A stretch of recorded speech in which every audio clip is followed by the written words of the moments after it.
የአላህ ሰላምና እዝነት የነቢያቶች መደምደሚያ በሆኑት የአላህ መልእክተኛ ነብዩ መሐመድ ላይ ይስፈን። የተወደዳችሁና የተከበራችሁ ውድ የኦሮሚያ እስላሚክ ቴሌቪዥን ተመልካቾቻችን ሰላምታችን በያላችሁበት ይድረሳችሁ። አሰላሙ አለይኩም ወራህመቱላሂ ወበረካቱ። ይህ ከተጻፈው የተሰኘው ፕሮግራማችን ነው። በዚህ ዝግጅት የተጻፉ ወርቃማ የእስላም ታሪኮችን የምንዳስስበት በመሆኑ እኔ ራህመት ታጁ ፕሮግራሙን አዘጋጅቼ ወደ እናንተ ያደረስኩ አብሬያችሁ ቆያለሁ። እስከ ዝግጅታችን ፍጻሜ አብራችሁን ቆዩ።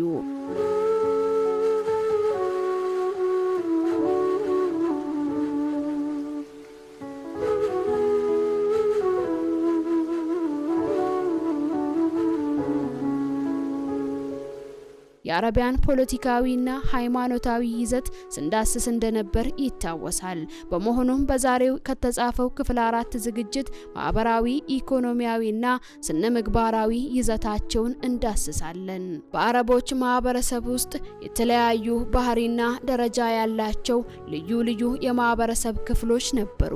በተከበረው የማህበረሰብ ክፍል ውስጥ ሴት ልጅ ያላት ደረጃ እጅግ የላቀና የተከበረ ነበር። ሰፊ ወሰን ስልጣን ነፃነትም ነበራት። ለክብሯ ሲባል ሰይፎች ይመዘዛሉ፣ ደሞች ይፈሳሉ።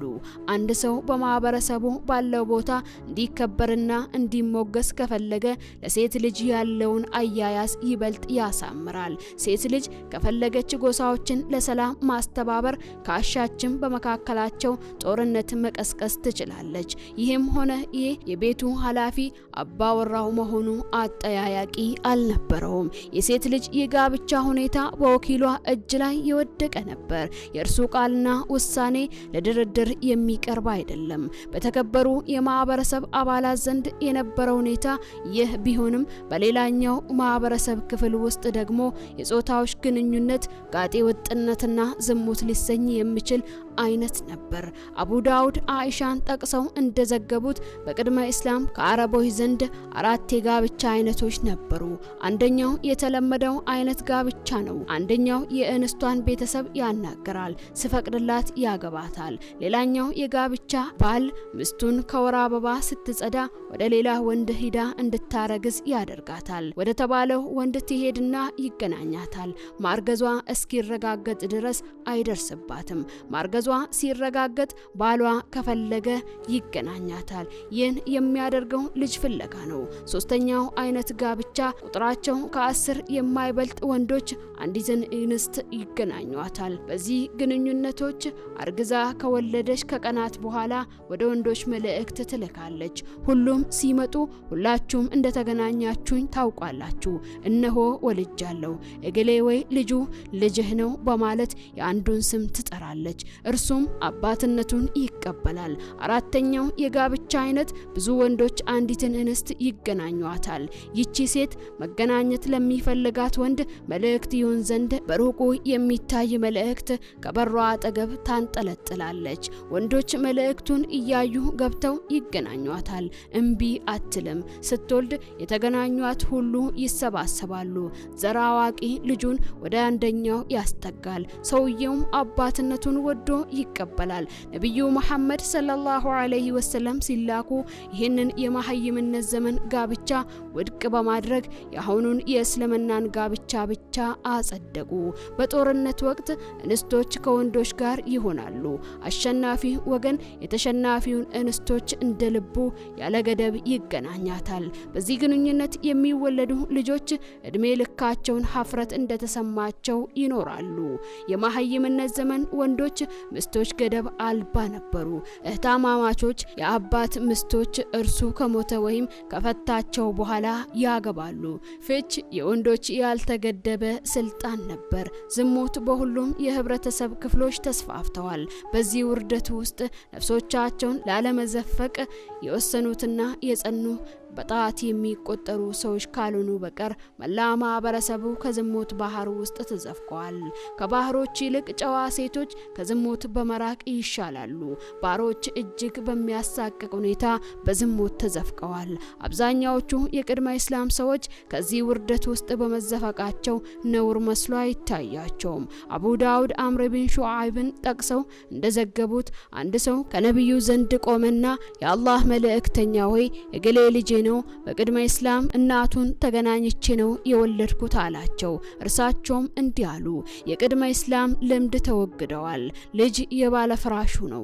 ዝሙተኛ በድንጋይ ተወግሮ ይገደላል። የቅድመ እስላም አረቦች ከልጆቻቸው ጋር ያላቸው ግንኙነት እርስ በርስ የሚቃረን ነበር። በአንድ በኩል ልጆቻቸው በጣም ይወዳሉ፣ በሌላ በኩል ደግሞ ውርደትና ቅልብን በመፍራት እንስት የአብራካቸውን ክፋይ ከነ ህይወቷ ይቀብራሉ። ይሁንና ይህ ልማድ በጣም የተስፋፋ እንደሆነ መናገር ይከብዳል። በአንጻሩ ወንዶች ልጆችን ከጠላት ለመከላከያነት በጣም የሚፈልጓቸው ነበሩ።